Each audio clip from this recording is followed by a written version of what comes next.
loud noise reached me. It was like the distant rumble of continuous thunder, and I could hear its sounding undulations rolling far away into the remote recesses of the abyss. Whence could this noise proceed? Suddenly my ear, resting by chance against the wall, caught, or seemed to catch, a certain vague, indescribable, distant, articulate sound, as of words. This is a delusion, I thought. Listening more attentively, I heard in reality a murmuring of voices, but my weakness prevented me from understanding what the voices said. I was sure.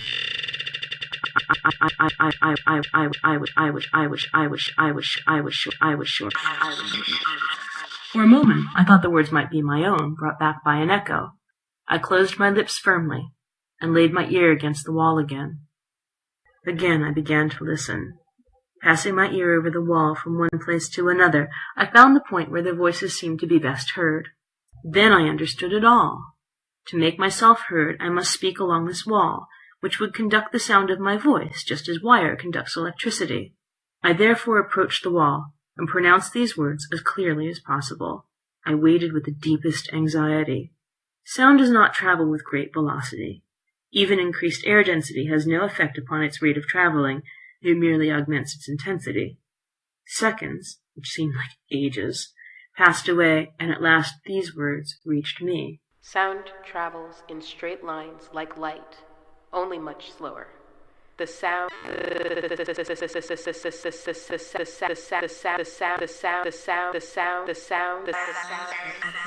an imitator or follower of light.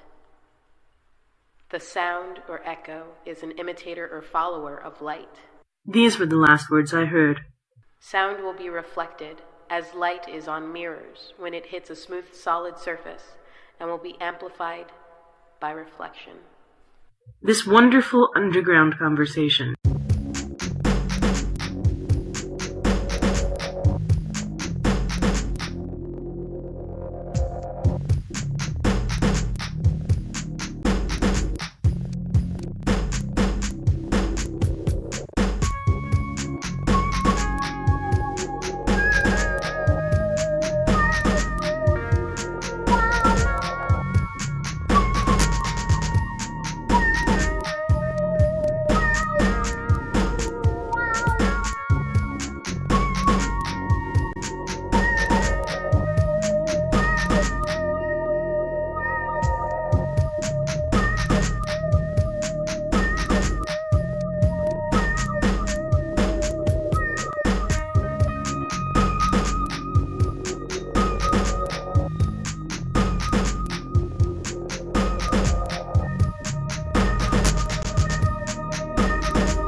When I came to myself, I was stretched in half darkness. Next morning, on awakening, I looked round me. My couch, made up of all our travelling gear, was in a charming grotto adorned with splendid stalactites, and the soil of which was a fine sand. It was half-light. There was no torch, no lamp, yet certain mysterious glimpses of light came from without through a narrow opening in the grotto. I heard, too, a vague and indistinct noise, something like the murmuring of waves breaking upon a shingly shore, and at times I seemed to hear the whistling of wind. I wondered whether I was awake, whether my brain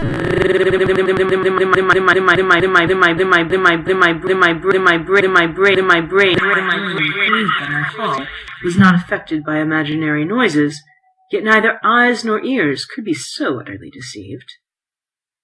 I have a question to ask you. You say that I am safe and sound, and all my limbs unbroken. Well, I am afraid my brain is affected.